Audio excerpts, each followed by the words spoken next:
Hai, jumpa lagi dengan Dr. Hari. Kali ini saya akan membawakan informasi singkat seputar kesehatan.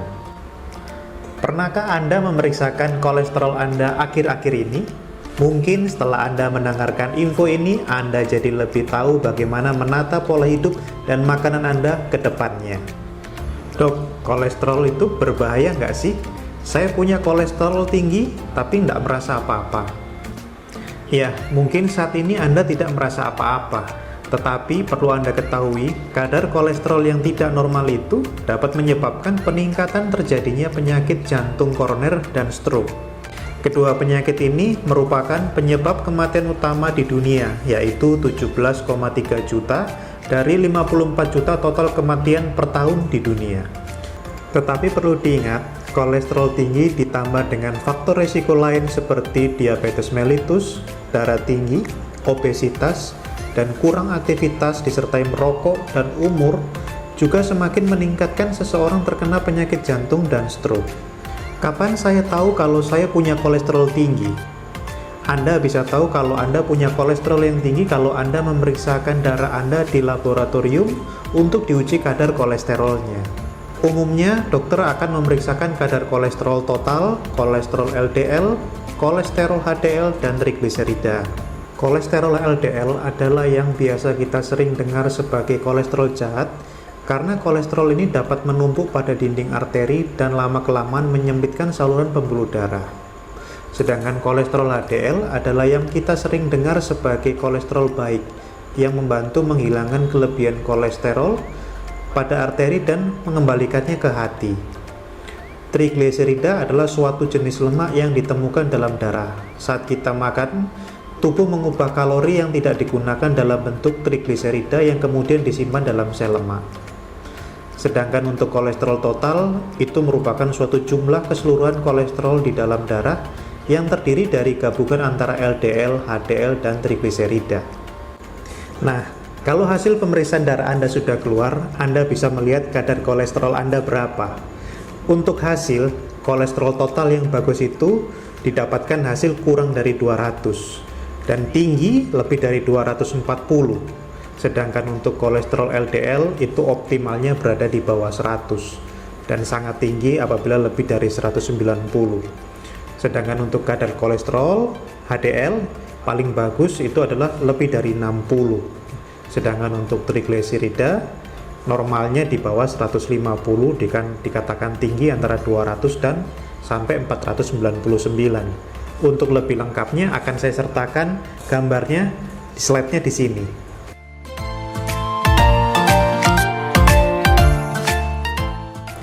Gejala seseorang yang memiliki kolesterol tinggi umumnya tidak ada. Kalaupun ada, itu merupakan komplikasi dari penyakit jantung koroner ataupun stroke. Nah, siapa-siapa yang perlu melakukan pemeriksaan kolesterol? Anda disarankan untuk memeriksakan kolesterol apabila Anda adalah seorang perokok aktif, memiliki diabetes, atau Anda memiliki darah tinggi, riwayat keluarga penyakit jantung koroner dini, riwayat keluarga dengan penyakit kolesterol tinggi, atau Anda memiliki penyakit ginjal, atau apabila Anda adalah seorang laki-laki yang memiliki lingkar pinggang lebih dari 90 cm, dan lebih dari 80 cm pada perempuan. Anda juga memiliki disfungsi ereksi, obesitas, atau laki-laki lebih dari 40 tahun, atau wanita dengan usia 50 tahun dengan atau sudah menopause. Anda disarankan untuk memeriksakan kadar kolesterol Anda. Dok, saya sudah periksa, ternyata tinggi, saya harus bagaimana? Nah, begini, mengurangi kadar kolesterol itu umumnya ada dua. Yang pertama adalah perubahan gaya hidup. Ini adalah hal yang utama untuk menurunkan kolesterol.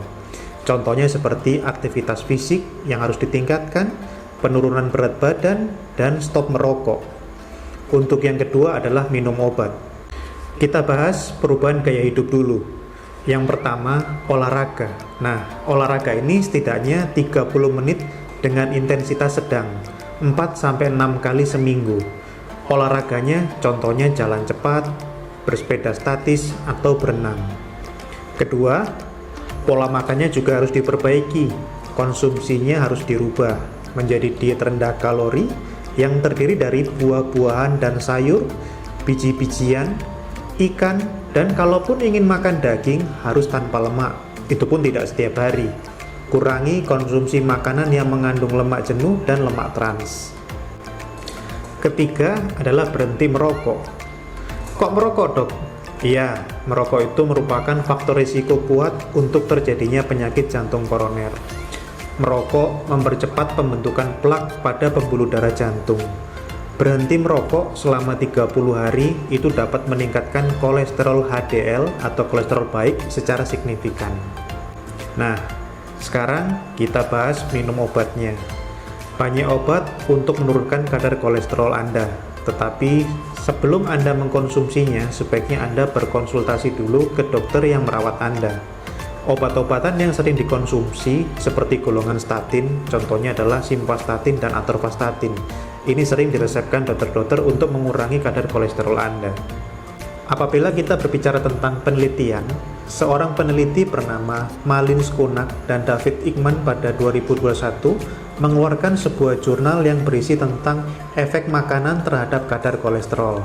Dalam penelitian itu, kita bisa lihat di dalam gambar ini.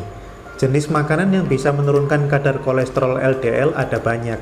Coba kita lihat, semakin besar lingkaran pada jenis makanan yang dilingkari itu, yang di dalam gambar, itu sudah memiliki bukti yang kuat dalam menurunkan kadar LDL. Di situ kita bisa lihat ada berbagai macam makanan yang mengandung serat fiber, kacang kedelai, gandum, kacang-kacangan, tomat, dan teh hijau yang bisa menurunkan kadar kolesterol. Nah, tadi kita sudah lihat di dalam gambar kalau OAT itu dapat membantu menurunkan kadar kolesterol. Berbicara tentang OAT, kali ini saya akan membagikan resep memasak OAT yang bisa digunakan untuk sarapan di pagi hari. Kita tahu sarapan itu penting untuk memulai kegiatan di pagi hari. Tidak sarapan bisa menyebabkan susah fokus dalam bekerja. Tetapi terkadang kita salah dalam memilih makanan yang akan digunakan untuk sarapan dan berakhir dengan mengkonsumsi makanan yang tinggi karbohidrat. Oke, sekarang kita masuk ke sesi memasak. Kali ini saya akan membagikan resep tentang membuat OAT yang bagus untuk menurunkan kolesterol. Ayo kita mulai. Bahan yang akan kita gunakan kali ini adalah OAT. Nah, OAT ini saya biasa gunakan 4 sendok makan sampai 8 sendok makan, tergantung porsinya. Apabila kalau cuma untuk satu orang saja, saya biasa pakai 4 sendok makan. Tapi kalau untuk kali ini kita akan bikin 2 porsi, jadi akan menggunakan 8 sendok makan. Mereknya terserah, kita bisa pakai menggunakan Quaker Oat atau Haverjoy. Kemudian yang kedua adalah muesli.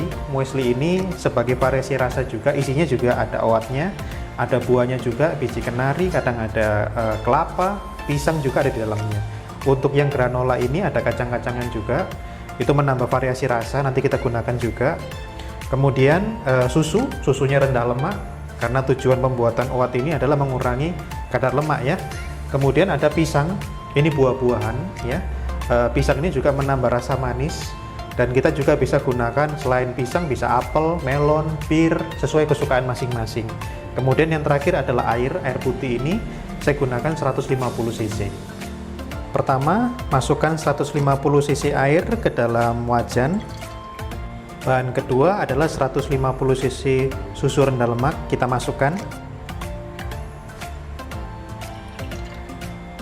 Kemudian kita tunggu sampai air dan susunya tercampur sampai mendidih, baru kita masukkan satu-satu mulai dari OAT-nya sampai muesli. Kita masukkan OAT-nya.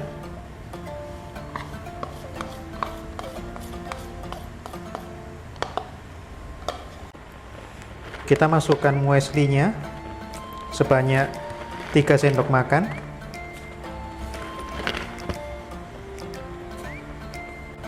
Kemudian kita aduk secara perlahan.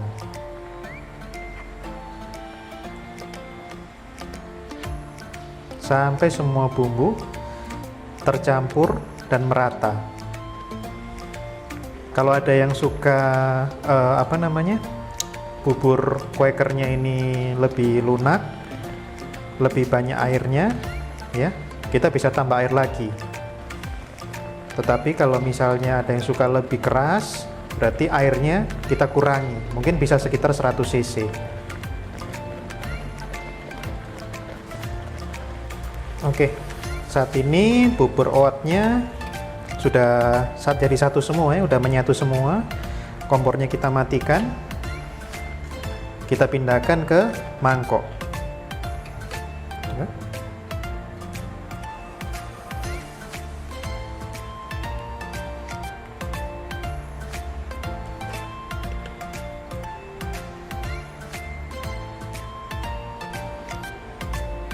Oke, sekarang bubur oatnya udah jadi. Kita tambahkan toppingnya ya.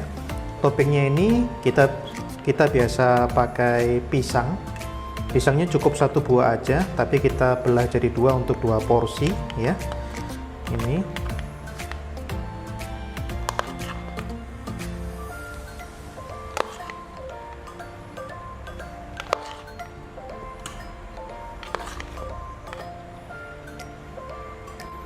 Sekarang kita tambahkan granulanya ya.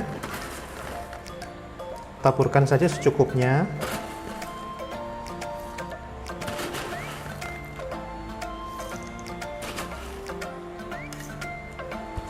Nah, simpel kan cara buatnya? Nah, ini seperti ini kalau udah jadi. Jadi cocok untuk digunakan ketika kita sarapan pagi.